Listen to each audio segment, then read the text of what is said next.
Hello, my name is Michael Randolph, and I'm with the Center for Nonprofits and Community Development.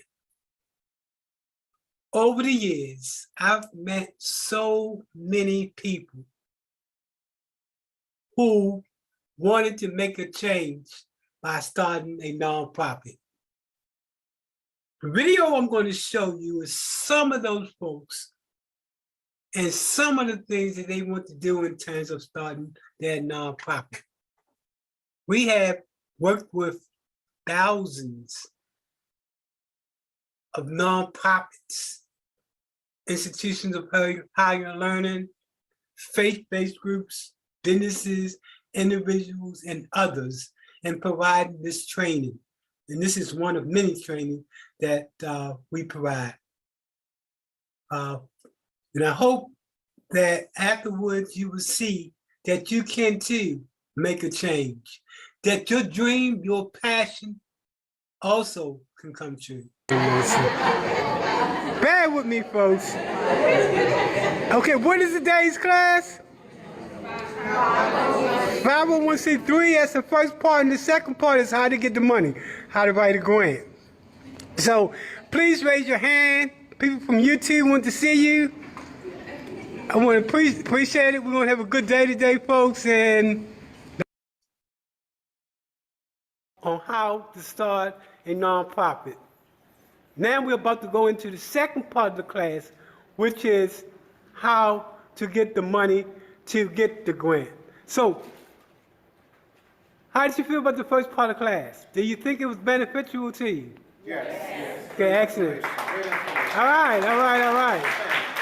I cannot overemphasize how important each of you are as change makers, going out there to make a difference in the world. See, as nonprofits, that's what you do.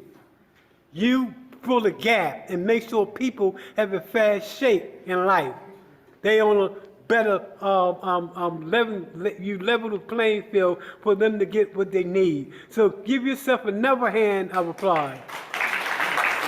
And not only that, look, this is on a Friday when everybody like going someplace other than someplace else, okay? Now, today's date is... Okay, so what class is this today, folks? How to establish a 501c3. And what's the best type of nonprofit?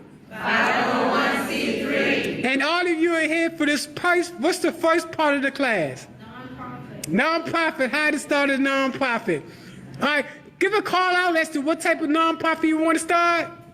Affordable housing. Affordable housing. Homelessness. Arts. One guy want to do bumblebees, but you know, that's okay too, right? But the bottom line is that all of you are here today because you want to make a difference. And the days like June the 24th is to actually reach at least 300 nonprofits this year to work with them and getting started. But the bottom line is that, you know, nonprofits start anywhere from a mother that I met, her son was killed in the street.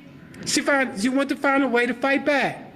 A mother that had a mental ill child was being mistreated. She wanted to fight back. So that's what nonprofits do. They get up and they fight the fight. So give a shout out to everybody on Facebook, folks. What's up? All right. Okay, how's everybody today? Excellent. And what classes are y'all taking today?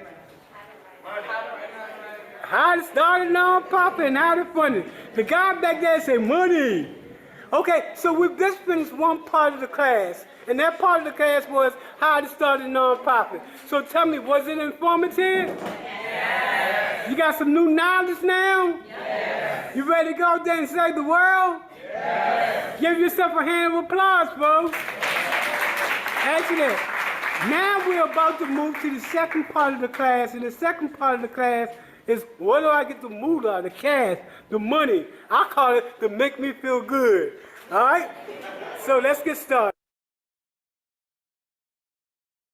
Okay, I want to thank everybody for coming to class today. This is the first class of the new year. What's the day today, folks? It's January January 17th. January, we're not that good on dates, folks, but it's January the 17th, and this is the first class of the year. And the class is how to start a nonprofit and how to fund it. And we had a discussion earlier. There's so many different people that want to do the nonprofit for different reasons. Let me get a shout out. What type of nonprofits do you want to get started? Church. Go ahead, kick it on out. Church, radio. Okay, as you can see, we haven't had our coffee yet, folks. So, all right, good enough. Okay, so folks, so far so good. Tell me about class today. You liking it? Yes. Was it worth it to come out on a Saturday? Yes. Are y'all going to change the world as nonprofit? Yes. All right. Today is June the 2nd. We're over here at the Children's Board. What's today's class, folks? How to start a 501c3. You've just ended the class and that assignment. We're about to go into the grant writing. How many benefited from how to start a nonprofit today? All right, let's get a hand of applause if you benefited. All right, they say go out and save the world because nonprofits are the reason why, folks that fall through the safety net are helped by folks like yourself. Everybody today? Yeah. Excellent. And what type of class is this, folks? 501c3. So give me a shout out on some of the things you want to do, Miss. You right here. We talked about that. What type of nonprofit did you want to get started? Human trafficking. Okay, good. And man, what type of nonprofit did you want to get started? Animal rescue. Okay, ma'am. Are y'all both here together? Yeah, we're together. Okay, good. Man, what type of nonprofit do you want to get started? For the homeless. A homeless, okay. Sir? Yeah, drug recovery and addiction recovery. Good, folks. Listen up. These people need money. Yeah. Okay, anybody else? What type of nonprofit you want to get started? Women's shelter. Women's shelter. Not enough. Need more. And you, what type of nonprofit y'all want to get started? Shelter for victims of domestic violence. Okay. We got a lot of good things. These people are ready to save the world, y'all. Ma'am? Recidivism prevention. Okay, re-entry program. Good. Excellent. A lot of money coming down the pipeline. Sir?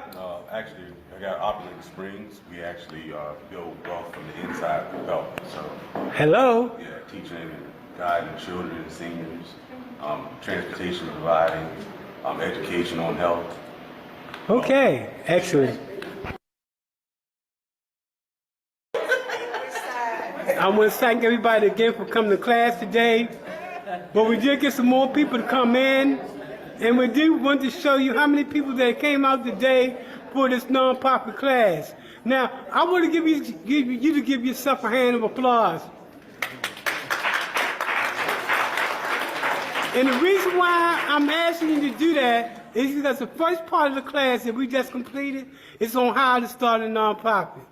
If we want to change the world, folks, it's going to be people like you that come out to talk about how you plan to change the world. So that's why I wanted you to give yourself a hand of applause, because all the problems in our society is not going to be solved unless we step up to the plate and make changes. That's how change come about. Okay, so give yourself another hand of applause.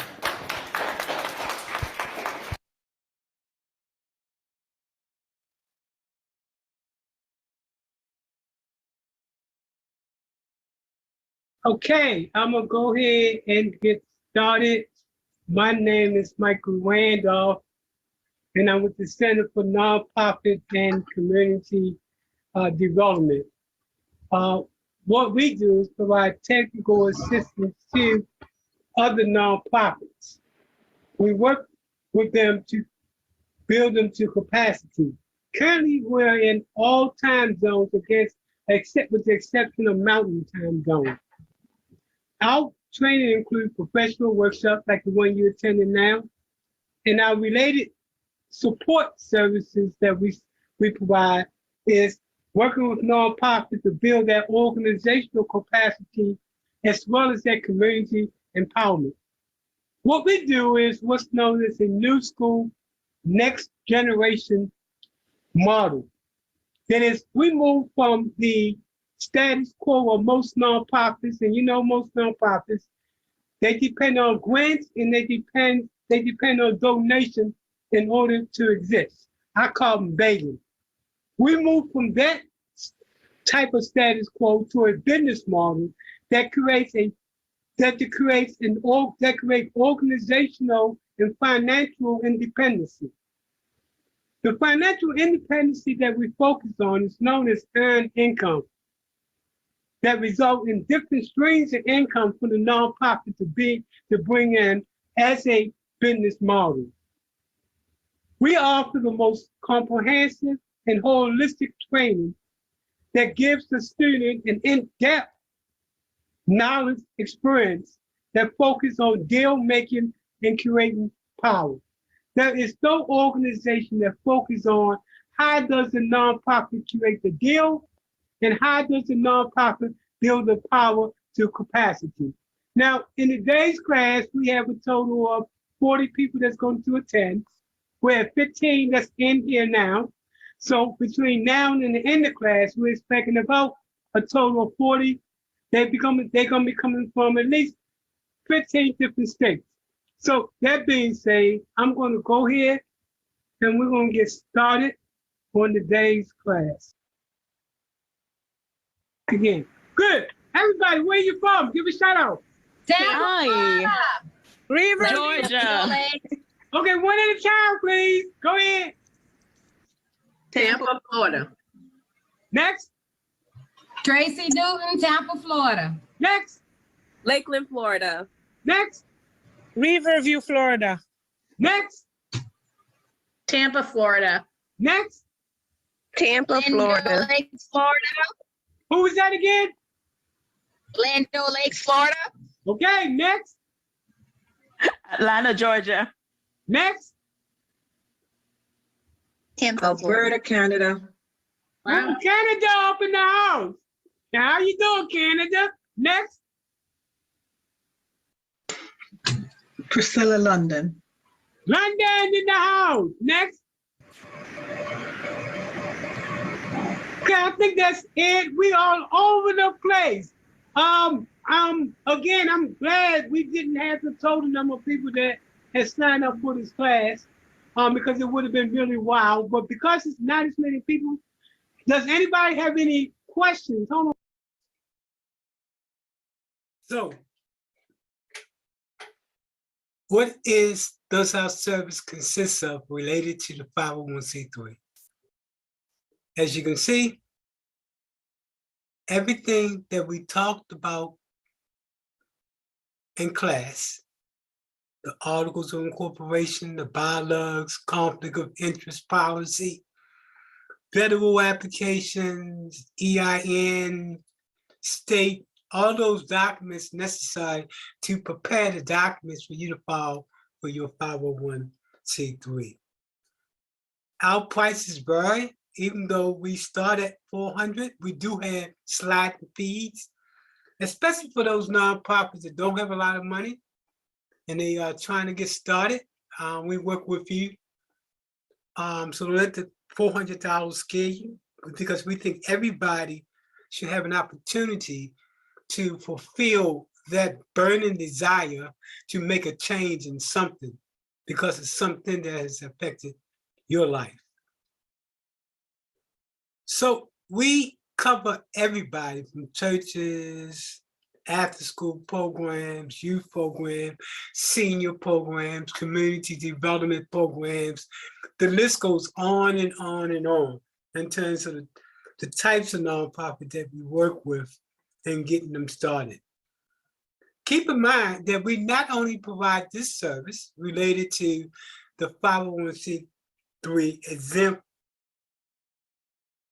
services related to your nonprofit, but we also include all of these here, from grant writing, business proposal, program and project development, community organizing, community mapping, community strategic and tactical planning, preparation for 501c3, organizational development, nonprofit development.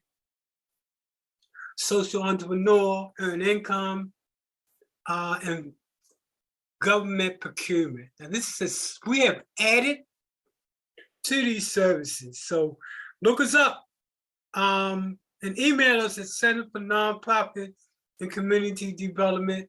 And we're looking forward to working with those individuals who want to do the next step, either start your nonprofit or to build your nonprofit to capacity.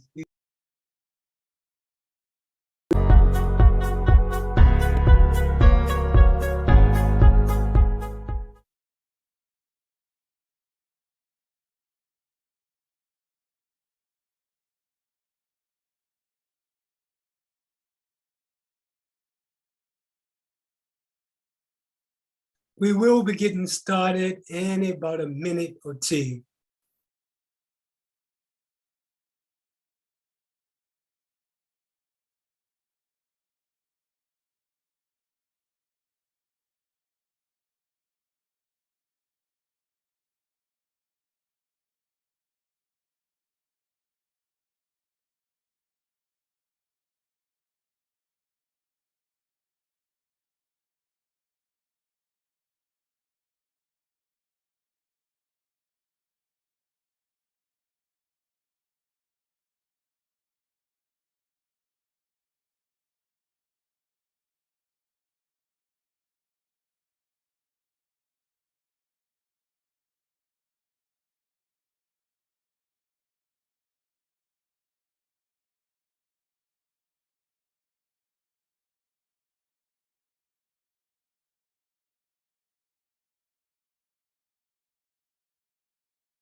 Okay, let's get started.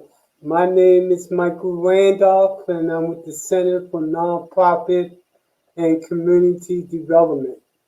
Tonight's presentation is going to be on how to start a nonprofit and how to fund it.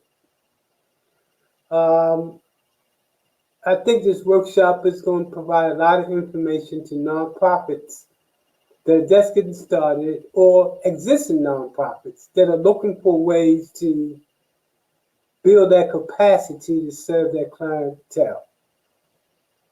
So it's 6:31. I want to get started because we did say we would get started at 6:30. So let's get started.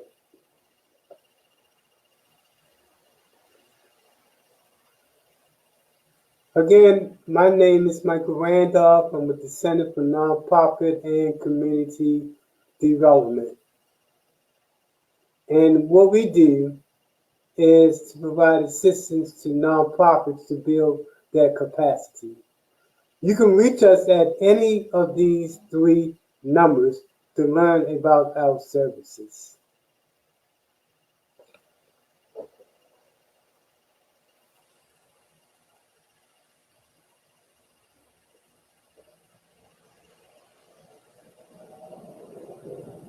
Okay, let's continue.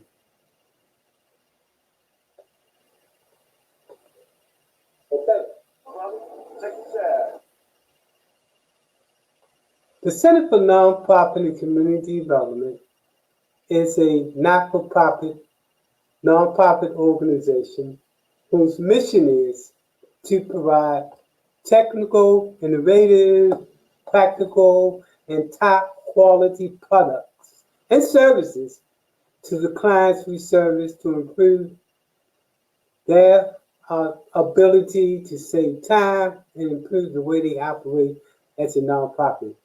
We strengthen organizations that strengthen communities.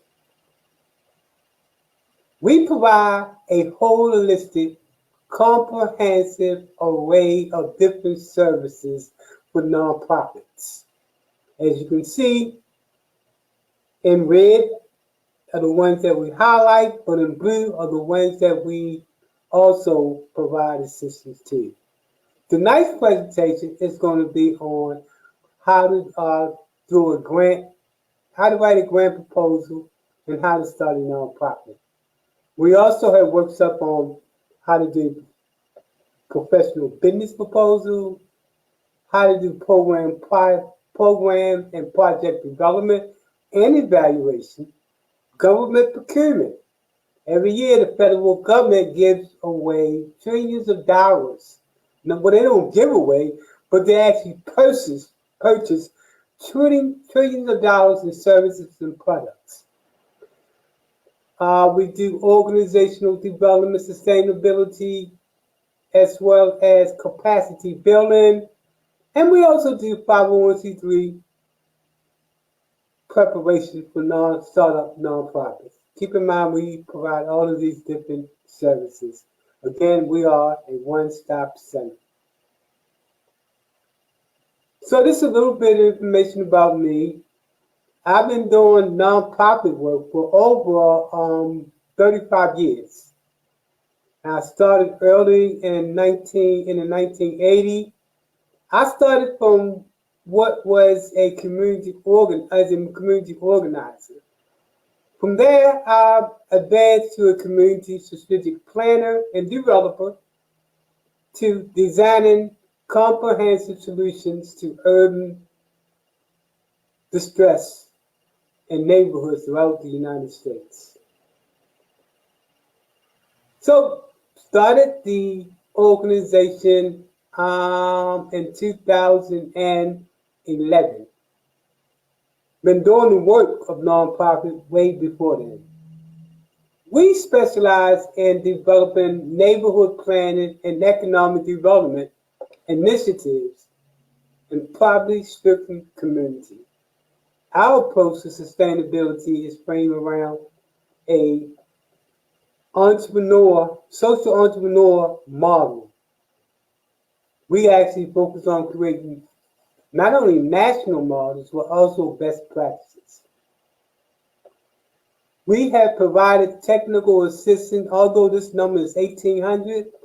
To date, we provide technical assistance to over 2,400 nonprofit, government agencies, faith-based groups, businesses, and individuals. Of that particular number, at least 650 benefited from one of our other professional workshops. We've worked with over 200 new nonprofits to get started in terms of providing the paperwork for them to get that status as a 501c3 organization. Currently, we have clients in 10 states.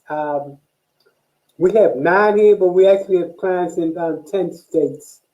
We just recently added on Detroit. In Florida, we've worked with clients in over 8 different areas, from Pasco County to Polk County, and in over 15 different cities and counties in the state of Florida. We've assisted in preparing over 75 million in terms of grants from the different organizations that I've worked with over the last 30 years. One particular organization might have been going for a $1,000 grant. Another organization might have been a collective effort in which we were jointly going for 20 million, etc. But the totality is $75 million. If you go to LinkedIn, you'll see that I have over 1,000 recommendations from people that have done some type of work with me. And I challenge you to go and follow me on LinkedIn as well as YouTube. If you want to follow me on YouTube, certainly I'll give you that address at the end of the presentation.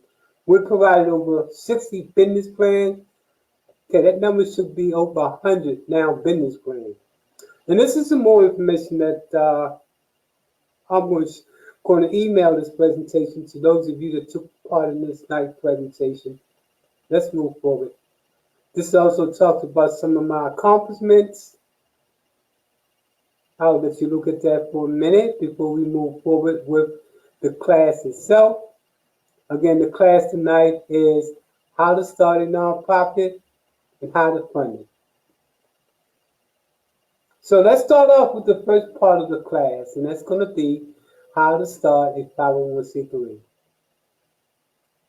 Your learning objectives for the night are the following.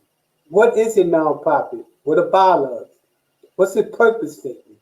What are articles of incorporation, conflict of interest policy, solicitation requirement, 1023 application, state exemption, identification number? Well, a nonprofit is a organization that serves a charitable purpose, as well as other like education and scientific. But most nonprofits start because they want to serve a charitable purpose. There are over 29 different types of nonprofits. The best type of nonprofit that I think is a 501c3, because in a 501c3, it's tax deductible. The thing you start with when you start your nonprofit is, what is the purpose, the why? Why are we starting a nonprofit? For example, you might be a person that had a mother that died from cancer, and you want to start a nonprofit to make sure that no other mother will die from cancer.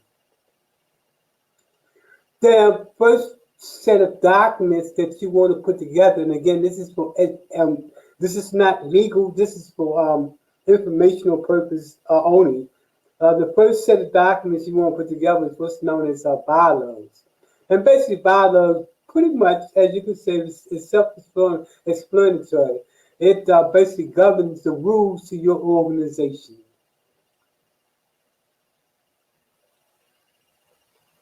The bylaws consist of several different components, generally.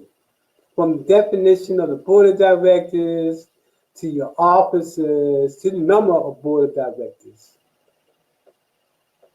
The first document that you file with the state is known as the Articles of Incorporation.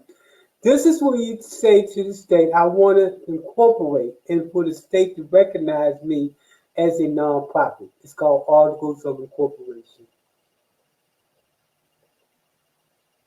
Looking at the Article of Incorporation, there are several components from your name to the duration to the purpose that you serve. Distribution, governance, all of these are different components that make up the Articles of Incorporation.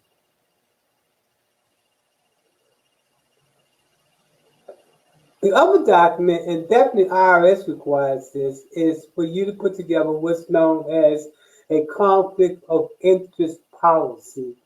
What's important about this is that it makes sure that individuals that are part of your board of directors are not basically getting paid. Now, if they was part of the for-profit, they would be able to get paid. But nonprofits, in terms of board of directors, should serve as volunteers. The only board member that can get paid is the CEO, and that's because the CEO is responsible for the day-to-day operation of the corporation. Your EIN number is the number that you get for your corporation that you'll use once you get started for your business. The 501c3 or the Form 1023 is the form you use in order to actually file for your articles of, your tax exempt status once you get approval from the state. The way the process works is that you must first be approved by the state. That's where you file your articles. And once they're approved, then you file with IRS to ask for to get status to be tax exempt. Only IRS can give you that status to be tax exempt as a nonprofit. Once you get that status in the state of Florida, you can come back. And most states have this similar type of exemption on the state level where you don't pay sales taxes. And Florida is the DR5. However, in most states, some states doesn't allow you to waive in paying sales taxes, but most states do allow you to. But some states, very few do not. Check with your state to make sure.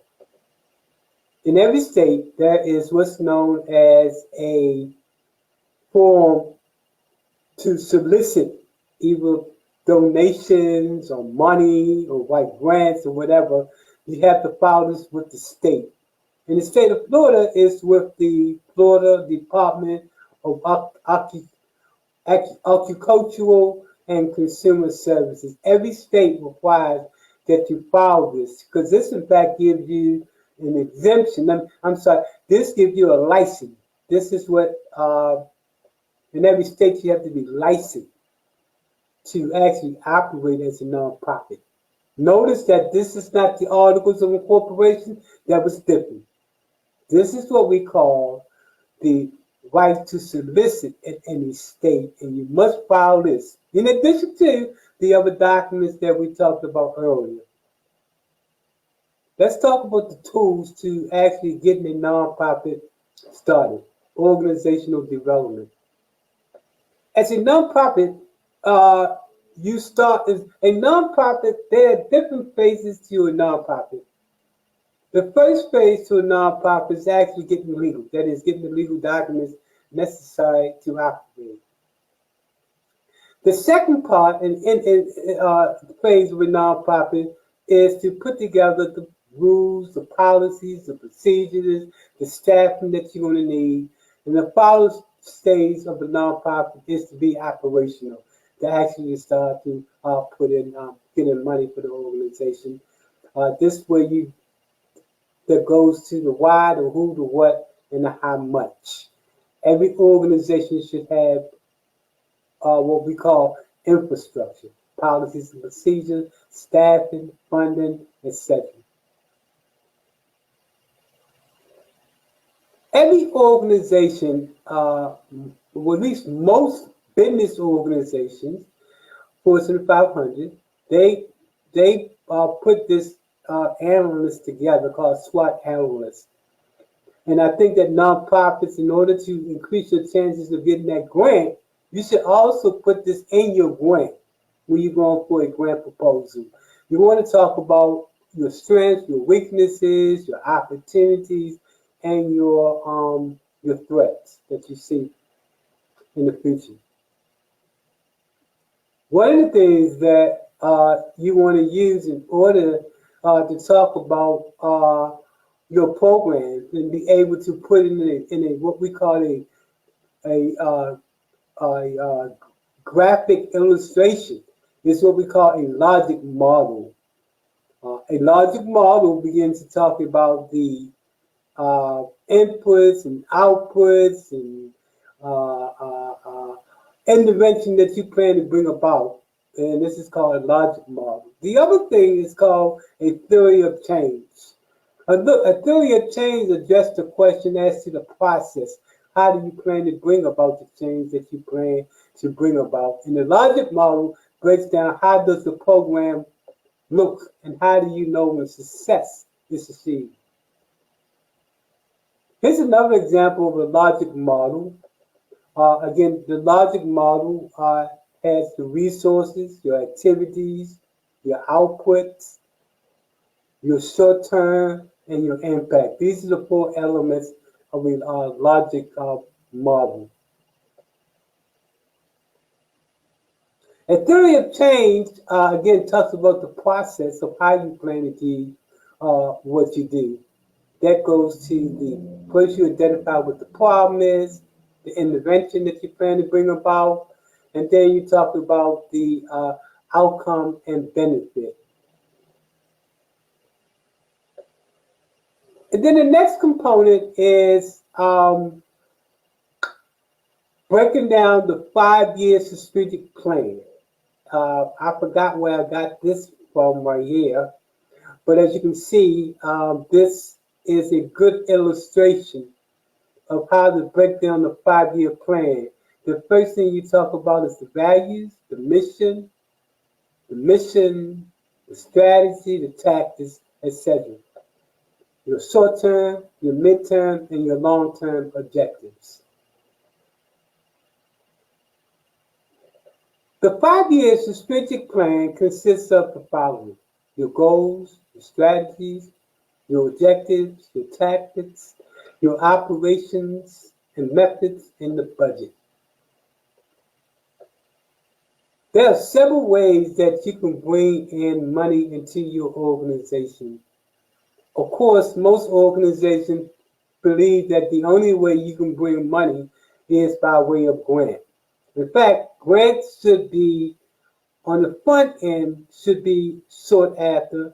But after you begin to start to bring in grants, then you should move to what we call an earned income model, where you bring in revenue from different sources, anywhere from fee for service to development fees. For example, if you're a community development corporation and you're doing housing, you can get those development fees for doing those affordable housing, consultant fees.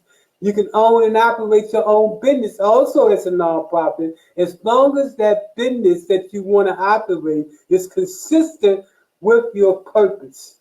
So definitely you want to double check with IRS to make sure you're consistent with that, but you can.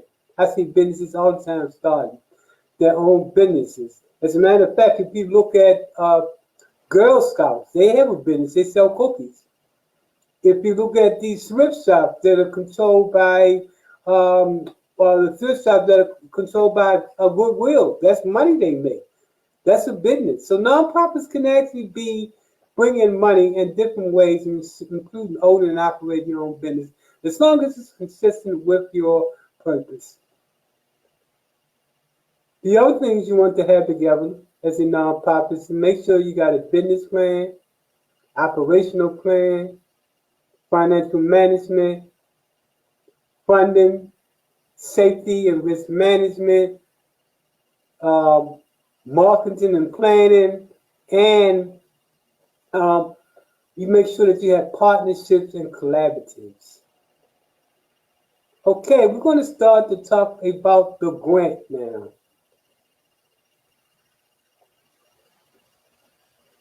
If you need to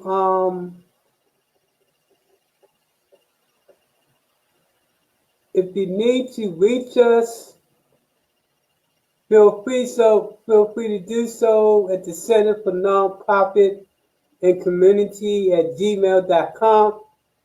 That's the Center for Nonprofit and Community at gmail.com to learn about the different things that we do and the different array of programs that we do. Also, join us on our website. The website is michaelrandolph.us. Very simple, very simple. Okay, so let's continue on. Now we're going to focus on the grant.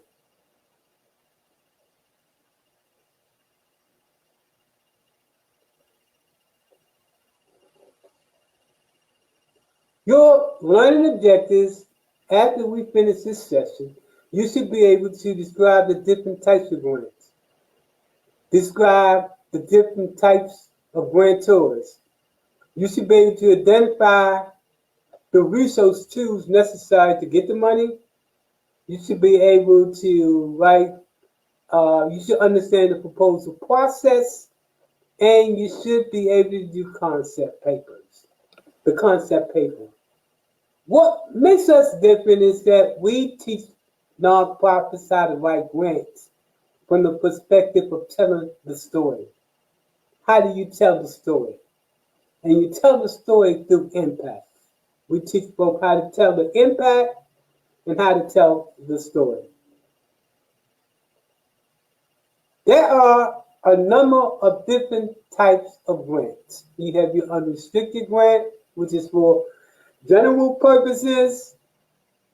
You have what's known as your program and project grants. This is when you want to do a program or a project. You have your seed money. This is when you want to bring about a new pilot, a demonstration project. This is normally when you got something new, haven't been tried before, and you want to try to get people to fund it.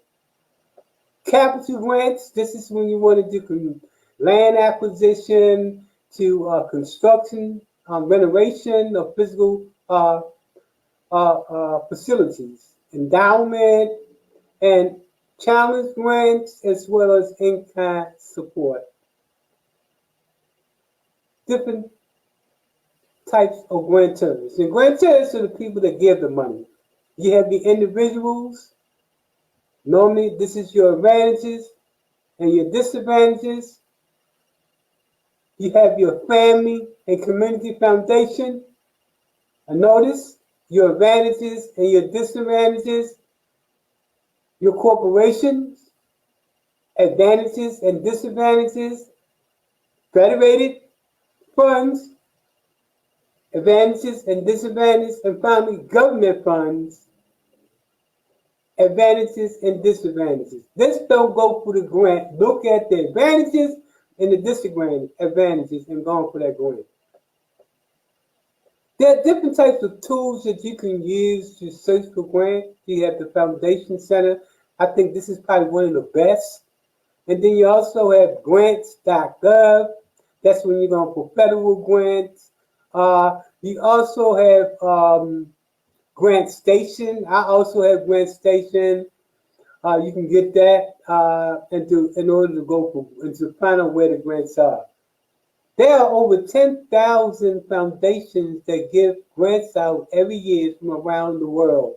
And you can find those funders on Foundation Center or GrantStation. I like the Foundation Center because it's more in depth and the different tools that you can do to drill down to find out more information about the funder. In terms of increasing your opportunities for getting that grant, we call it competitive edge, you should do a couple things. First, read the grant. Make sure you read the forms and the guidelines. Second, see if you can contact someone that received that grant in the past, and the grantee, that passed the grantee. The other thing, try to contact a past person that will review that grant or was part of the award team that awarded the grant, and then contact the program officer. You can get all this information from the Foundation Center. So here's an example. You go for a grant with the Bank of America. You go to the Foundation Center, you find out who was it that received the grant from Bank of America in 2021. And then you find out, okay, let me contact the person, let me contact the program officer, and all that information. Now, the full proposal consists of different parts: the cover letter, the summary, the narrative, operational capacity, the budget, and the appendix. The full proposal again: cover letter, your abstract summary, your narrative. The narrative consists of 4 components: the need assessment, your goals and objectives, your methodology, your evaluation. And then, of course, you have your organizational capacity, your budget, and then your appendix. The first part of the grant, the first sheet on the grant is called the cover letter. And basically, the cover letter summarizes the project, and it talks about the amount of money that you are requesting. All of these different components that you're looking at now consists of putting together the cover letter. Now, the first document on the grant is called the first part of the grant. The cover letter is just the cover letter, but the first part of the grant is called the summary. The summary gives a brief explanation of the project and the program and deals with the problems and includes experience and or plan of results. So all of this consists of the summary. It's a brief explanation of the project.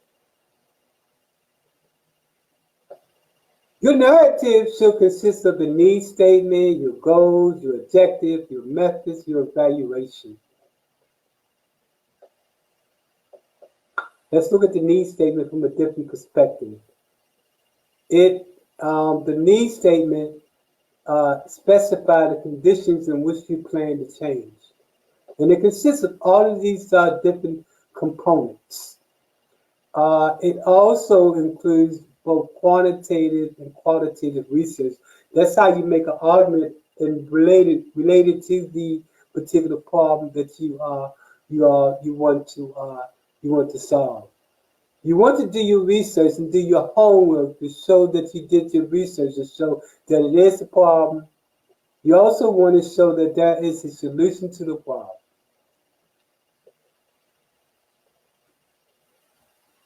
In terms of gathering the information, there are 2 ways. First is called quantitative research. And this research deals with the numbers and the how much. And then there's qualitative research that deals with more subjective. That deals with focus groups. It deals with like surveys that you're trying to get it from on a subjective level. And qualitative research deals with the numbers, and it deals with the why something is being done. Let's continue on. Now, in the proposal, you should have both, in terms of proposal writing, you should be able to identify what your goals and what your objectives are. A goal is a broad statement of what you want to accomplish. A goal is really about the final impact or outcome that you wish to bring about. On the other hand, objectives specify the outcome of the project. It's the end product. They are more tangible, and they should be specific, immediate, measurable, practical, logical, and you should be able to evaluate it. There are different types of objectives: the behavioral, performance, process, product, and product. We talked about this earlier about the logic model, so I'm going to bypass that. Let's get to the method section in the proposal. The method section is actually what we call the work plan. The method section describes your project activities in detail, including in detail, indicating how your objectives will be accomplished. Some of the things should include the following elements that you're looking at right now about your personnel needs, staffing needs. All of these things should be part of your method section. Evaluation. The next stage of the proposal is being able to show what success look like, and you can do this in a couple of different ways, different types of different proposals. Different types of evaluation tools. First, you have your goal base, your process base, and then you have what's known as your outcome-based evaluation. Conclusion. The conclusion is when in your proposal, when you are really, and it should be only 1 or 2 paragraphs in length. And this is where it's a good place to call attention to the future after the grant is completed. This is also the part where you can get emotional. Normally, no part of the grant should you get emotional. But let's say, for example, you're a mother that lost a child because of senseless killing. This way, you can, in the last paragraph, tell the funder that I do this because I lost a child and I want no other child to be lost. Your organizational capacity deals with your why, your who, your what, your how much. We talked about this earlier. A SWOT analogy, your strengths, your weaknesses, your threats, and your opportunities. We talked about this. Introduction, this is the next part of the grant. This is where you begin to talk about uniqueness about your organization, your professional capacity, and organizational qualifications actually do the grant, to carry out the grant. This is specifically important for proper foundation. And it should be, I think it's a paragraph, 2 paragraph, page, or something of that nature. This is where you begin in this section to talk about what do you plan to do once the grant is gone. There are several types of strategies that you can use to this end. I use this model right here that I call social entrepreneurship. It's different strategies that you use in order to bring in earned income. And the earned income is used to pursue your social objectives by seeking both your financial and social return on your investment. Pay attention to this. This tells it all. And you use different types of components versus the resources, what's coming in, the money, the program, how is it being used, the output, the outcome, what is the outcome, and the benefit. These different components consist of your social entrepreneurship strategy model. And it depends upon what type of program you're doing. The budget is probably the next critical component. It consists of your direct costs, your indirect costs, cost sharing, and in-kind support.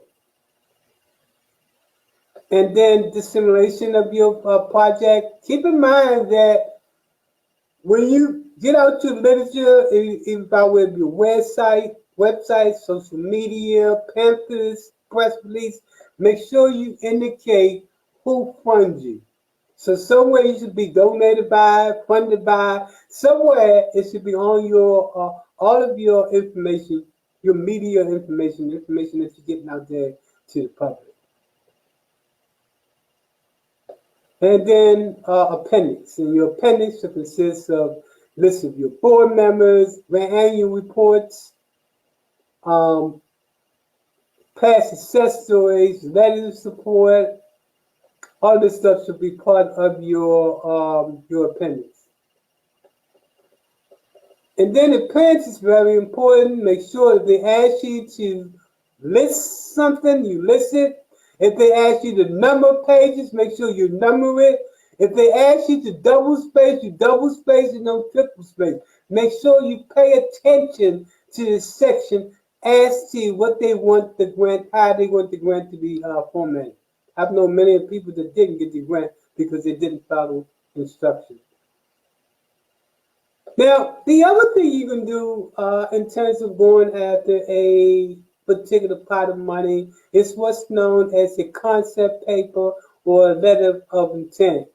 For example, you can solicit money from let's say an organization called Zaza Incorporation. You can write to them and say, look, our organization do A, B, C, and D, and we writing this letter to you to show what type of program that we like to do, and we know that your organization focuses on such and such, and that we like to submit it for proposals. So that's one way you can do it. And you can do it through a concept paper and a letter of inquiry or a letter of intent. We've gotten a lot of grants just by writing somebody and asking for money. And then, because when you ask for money, then you're hoping that they then will ask you to submit it for a proposal and ask you to go after the money. Here's a list of the different organizations that we've worked with over the last 20 plus years. Again, this comes to the end of the night's live presentation. We will be coming back with a number of different types of presentations. For example, we're going to be doing how to do a business plan, how to do a strategic plan, how to do a theory of change, how to do a logic model. All these different components we're going to be doing overviews. And we encourage you to connect to us to be part more of our in-depth class. For example, we provide in-depth grant classes up to 4 months, in which we teach you all components of writing an in-depth grant and all of the different components to writing that grant. 2 objectives. The first objective is that you're able to write a grant, and secondly, that you can start your own business or your side hustle by writing grants for other people in addition to your organization. This is going to bring this presentation to its conclusion. We offer a new school, next generation approach to how do we assist nonprofits in being the best they can be. Again, please email us at the Center for Nonprofit and Community at gmail.com or hit us up on our website at michaelrandolph.us. Again, I want to thank everybody for take part in the night's presentation. Look forward to seeing you again. We are doing a class on Zoom, a more in-depth class on Zoom on the